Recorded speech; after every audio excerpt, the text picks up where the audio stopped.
ನಮಸ್ಕಾರ. ನುಡಿಬೆಳಕು ಲಕುಮಿಸುತ ಸಾರವಾಡ ಹೊಸಪೇಟೆ ಅವರ ಪ್ರಕಟಿತ ಲೇಖನ ವಿದ್ಯೆಯೊಂದಿಗೆ ಸದ್ಗುಣವೂ ಬೇಕು. ಯಾವುದೇ ಕ್ಷೇತ್ರದಲ್ಲಿ ಕೇವಲ ಪರಮಜ್ಞಾನವೊಂದೇ ಇದ್ದರೆ ಸಾಲದು, ಜೊತೆಗೆ ಪ್ರಾಮಾಣಿಕತೆಯೂ ಅವಶ್ಯಕ. ಒಂದು ಗುರುಕುಲದಲ್ಲಿ ಅನೇಕ ಜನ ಶಿಷ್ಯಂದಿರು ಪಾಠ ಪ್ರವಚನದಲ್ಲಿ ನಿರತರಾಗಿದ್ದರು.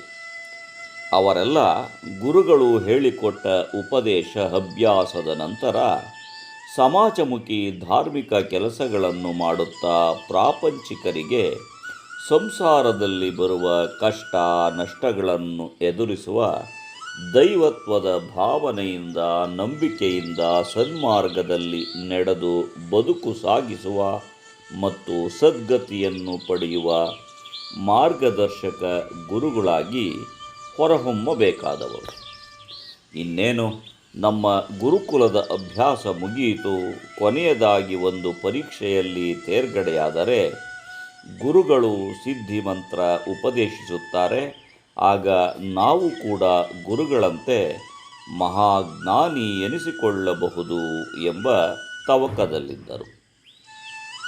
ಹಾಗೆಯೇ ಆ ಪರೀಕ್ಷೆ ಕಾಲವೂ ಬಂದಿತು.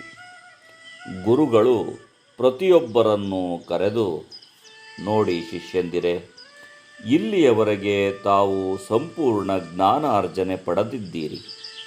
ಇನ್ನೊಂದು ಪರೀಕ್ಷೆ ಮುಗಿಸಿದರೆ ತಾವುಗಳೆಲ್ಲ ಒಂದೊಂದು ಕಡೆ ಹೋಗಿ ಧರ್ಮ, ಕರ್ತವ್ಯ, ಭಕ್ತಿ, ಮಾನವ ಜನ್ಮದ ಸಾರ್ಥಕತೆ, ಲೌಕಿಕದೊಡನೆ ಸಾಧನಾ ಮಾರ್ಗ ಮುಂತಾದ ಎಲ್ಲ ಸದ್ಗುಣಗಳನ್ನು ತಿಳಿ ಹೇಳುತ್ತಾ ಸಮಾಜದ ಎಲ್ಲ ವರ್ಗದವರಿಗೆ ನಿಸ್ವಾರ್ಥದಿಂದ ಜ್ಞಾನದ ಬೆಳಕನ್ನು ನೀಡಬೇಕು ಎಂದು ಹೇಳುತ್ತಾ ಎಲ್ಲರ ಕೈಯಲ್ಲೂ ಒಂದೊಂದು ಬೀಜವನ್ನು ಕೊಟ್ಟು, ಈ ಬೀಜವು 50 ದಿನಗಳಲ್ಲಿ ಹೂವು ಬಿಡುತ್ತದೆ.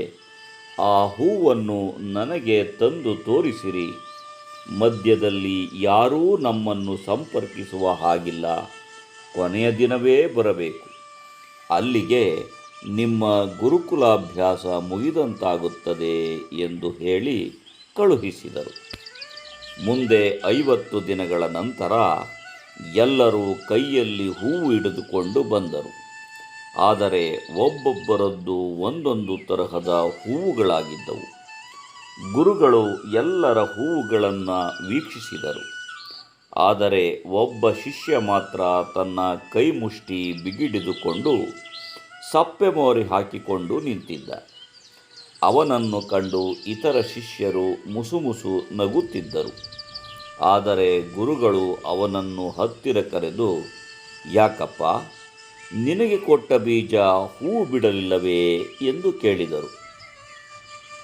ಶಿಷ್ಯ ಉತ್ತರಿಸಿದ, ಇಲ್ಲ ಗುರುಗಳೇ, ನನಗೆ ಬೀಜ ಬಂದಿಲ್ಲ. ಬದಲಾಗಿ ಬೀಜದ ತರಹ ಕಲ್ಲಿನ ಹರಳು ಬಂದಿದೆ. ಹೀಗಾಗಿ ಹೂವು ಬಂದಿಲ್ಲ. ಇದೋ ನೋಡಿ ಆ ಬೀಜ ಎಂದು ತನ್ನ ಕೈಯಲ್ಲಿದ್ದ ಬೀಜವನ್ನು ಗುರುಗಳಿಗೆ ಅರ್ಪಿಸಿದ. ಆಗ ಗುರುಗಳು ಎಲ್ಲರನ್ನೂ ಕುರಿತು, ನಾನು ನಿಮ್ಮೆಲ್ಲರಿಗೂ ಇದೇ ತರಹದ ಬೀಜವನ್ನು ಕೊಟ್ಟಿದ್ದೆ. ನಾನು ಕೊಟ್ಟಿದ್ದು ಏನು ಎಂಬುದನ್ನು ಅರಿತರೂ ಯಾವುದೋ ಒಂದು ಹೂವನ್ನು ತೆಗೆದುಕೊಂಡು ಬಂದಿದ್ದೀರಿ. ಇದು ನಿಮ್ಮ ಅಪ್ರಾಮಾಣಿಕತೆಯನ್ನು ತೋರಿಸುತ್ತದೆ. ಅಲ್ಲದೆ ಹೇಗಾದರೂ ಮಾಡಿ ಹುದ್ದೆ ಅಲಂಕರಿಸುವ ಆಸೆಯ ತವಕದಲ್ಲಿದ್ದೀರಿ. ಆದರೆ ಈ ಒಬ್ಬ ಶಿಷ್ಯನು ಮಾತ್ರ ಅವಧಿ ಮುಗಿದ ನಂತರ ಪ್ರಾಮಾಣಿಕವಾಗಿ ಸತ್ಯ ವಿಷಯವನ್ನು ಸಮರ್ಪಿಸಿದ್ದಾನೆ. ಆದ್ದರಿಂದ ಅವನೊಬ್ಬನೇ ಈ ಪರೀಕ್ಷೆಯಲ್ಲಿ ತೇರ್ಗಡೆ ಹೊಂದಿದ್ದಾನೆ ಎಂದು ಹೇಳಿದರು.